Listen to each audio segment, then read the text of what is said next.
Nós temos estudado a respeito de merismo. Getsemane, no lugar onde o Senhor Jesus começou o seu sofrimento, o lagar. Lagar, por definição, é uma espécie de tanque onde se espremem e se reduzem a líquido certos frutos, especialmente a uva. Jesus fez nada sem saber o significado. Sua visita a esse jardim não foi por acaso, quando ele foi lá no Getsemane. Get, ou cuba, tanque ou barril usado para esmagar as uvas para retirar o suco. Semen, qualquer forma de líquido. Getsemane indica, então, uma uva colocada no tanque e esmagada até sair ou fluir puro de sangue. Isto quer dizer que, naquele momento em que Jesus estava lá no Getsemane, estava realmente sofrendo, sim, sofrendo na alma. Na carne começou também o seu sofrimento, mas a alma dele, sabe, a alma que é o caráter, que são os sentidos e sentimentos, agora estavam sendo espremidos para que não fosse mais a vontade dele, mas a vontade do Pai. Inclusive ele falou isso com o Senhor, está aqui nesse texto de Mateus 26, do 36 ao 46. Se possível for, passa de mim esse cálice, mas que seja feita a tua vontade. Não mais a vontade dele, mas agora a vontade do Senhor, o que era importante para ele. A vontade do Pai.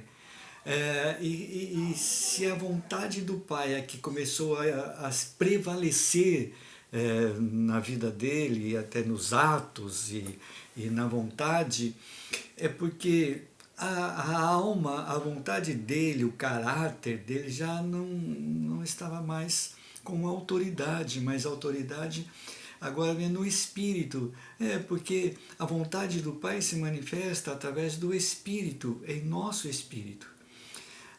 Porque Deus é Espírito, e se Deus é Espírito, se manifesta espiritualmente no nosso Espírito, e não mais na alma. Aqui na palavra diz que esse Getsemane é um lugar, o lagar, onde se colocava o fruto, principalmente a uva, para ser esmagado até que pudesse fluir o puro sangue, isto é, a vontade do Pai prevalecendo em nosso espírito como autoridade sobre a carne, sobre a alma, sendo ali esmagado para que pudesse sangrar ou sair o sangue e a alma agora ficar submissa à autoridade do Pai. Depois que Paulo nos deu um grande exemplo disso, né? Como sempre nas suas cartas, ele ensinando-nos, não sou mais eu quem vivo, mas Cristo vive em mim, isto é, não mais agora a sua vontade, não mais agora o seu caráter, a sua alma, mas a vontade do Pai, a presença de Cristo. O Senhor, numa oportunidade, também ele foi questionado. Filipe falou para ele, mostra-nos o Pai.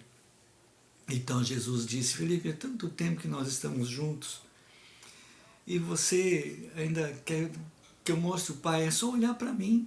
Se você olhar para mim, você vai ver o Pai. Isto quer dizer que já não era mais ele, Cristo, a alma, o seu caráter, mas a presença de Deus agora se manifestava nele e ele como o Pai. E bastante importante também porque ele disse numa oportunidade que ele era o Pai para que fôssemos um. Ele, um com o Pai e um conosco, então nós seríamos um em Cristo.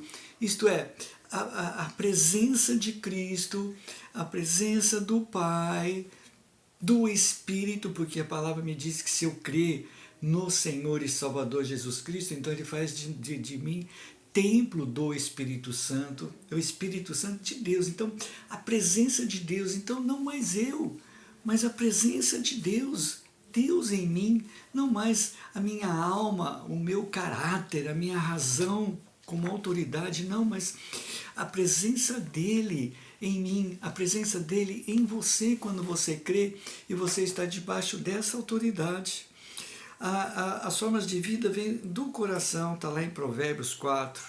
Em Efésios 2, 22, a palavra, como disse, ele fala que nós somos o templo do Espírito Santo. Deus tem que quebrar o exterior para a vida verdadeira, que é o interior, sair. Isto é, o exterior tem que ser quebrado para que no interior a presença do Espírito se manifeste e venha fluir em nós. Fluir Cristo e não mais nós. Fluir Cristo, a glória de Deus, a presença dele, a presença do Espírito em nós. Não mais eu, Cristo em mim. E as pessoas têm que ver esse fluir de Cristo em nossas vidas, a presença dele, para que eles possam crer que realmente somos servos do Deus vivo e que falamos a verdade que está na palavra e que se eles ouvirem essa verdade, a verdade vem trazer a eles a esperança de estar com o Senhor na glória. Se você crê na verdade, conhecereis a verdade, e a verdade vos libertará, está em João. Isto é, nos libertar de nós mesmos, não de capeta, tal, dessas coisas, não. Vai nos libertar de nós mesmos, da nossa alma que nos oprime, que quer estar na direção. Olha, você hoje não vai para o culto não, porque eu não estou com vontade. Olha, você vai para tal lugar, porque vai ser melhor para você, a alegria do seu coração. Enquanto estivermos vivendo na alma, nós não teremos comunhão com o Espírito, não teremos comunhão com o Espírito Santo, com Deus. Mas quando Deus está em nós, aí sim vai ser diferente, porque a nossa vontade vai ser estar em adoração, estar na presença, deixar Ele se manifestar em nós. Aqui no Evangelho de Lucas 22, Jesus começou a ficar aflito sobre a pressão, porque seu suor foi como gotas de sangue. Ele estava derramando a sua alma até a morte. Ele falou isso, que ele estava tão triste, estava tão abatido, estava tão ruim, que é como se ele estivesse já experimentando a morte, mas não é a morte física. A morte física sim aconteceu, mas ali no Getsemane ele já estava experimentando e começando a sentir a sua morte da alma, porque ele disse que não seja a minha vontade, não, se não der para passar de mim o cálice, que seja feita a tua vontade.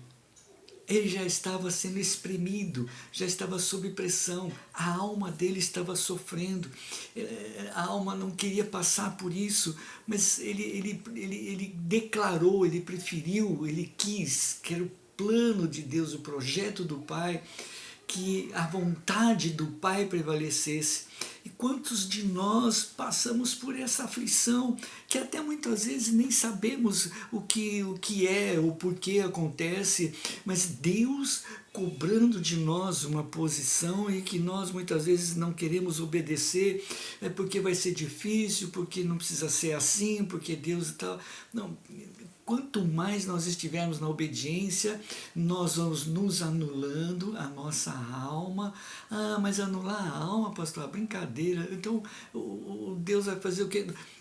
Não faz de nós marionetes, Ele faz de nós servos, para servir ao Senhor, para desfrutar da bênção, da palavra profética. E tudo isso começou lá com Jesus e ele passando por aquele processo que depois também a morte física, e lá no madeiro ele disse: Pai, entrego o meu espírito para que a glória de Deus se manifestasse e ele pudesse então ressuscitar através do Espírito Santo de Deus, porque se ele tivesse na carne ou na alma, não tinha como ressuscitar. Mas a vontade de Deus prevalecendo, o Espírito Santo de Deus ressuscitou Cristo, para que nós soubéssemos disso, que vivêssemos sob pressão, mas uma pressão agora até que gostosa, porque Jesus está vivo, está em nós, não estamos mais sozinhos, não estamos abandonados, não estamos à mercê dos nossos sentidos e sentimentos, mas a vontade de Deus prevalecendo, que é muito bom, muito bom, é tão maravilhoso poder assim ter esse raciocínio, sabe, ter esse entendimento de que agora a vontade de Deus, o Senhor, o Criador de todas as coisas, se manifesta em nós, que pensávamos que não éramos nada, mas somos importantes para o Senhor, para que a glória dele se manifeste na terra através das nossas vidas. Precisamos ser tratados na alma. E aqui a palavra me diz isso, olha, enfrentar a morte trouxe para fora a área primeira da alma, isto é, a autopreservação, a maior força do homem, sabe, preservar, não, eu sou isso, eu sou aquilo, né? Primeiro eu, não. Jesus estava enfrentando uma extinção completa da psique, da alma, uma absorção completa e total entre ele e Deus. Isso aqui tá, olha, João 14, vamos lá em João 14, versículo 9.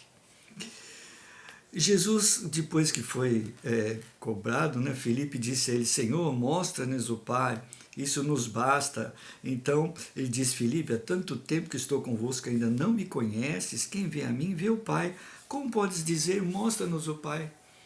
Se você está falando com o irmão, você não vai perguntar para ele, então tá, você é crente, você é servo, então como que eu vou saber que Cristo está em você, ou se você tem um Espírito Santo, você foi batizado com o Espírito Santo?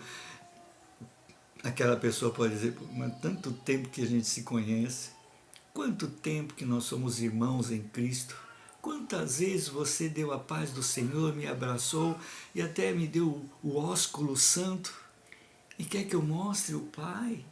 O Pai está em mim. Você não está vendo Jesus em mim? Abra os teus olhos espirituais. Veja Jesus em você. Veja Jesus na vida dos teus irmãos. Foi para isso que o Senhor Jesus foi para a cruz e ressuscitou ao terceiro dia. Shalom.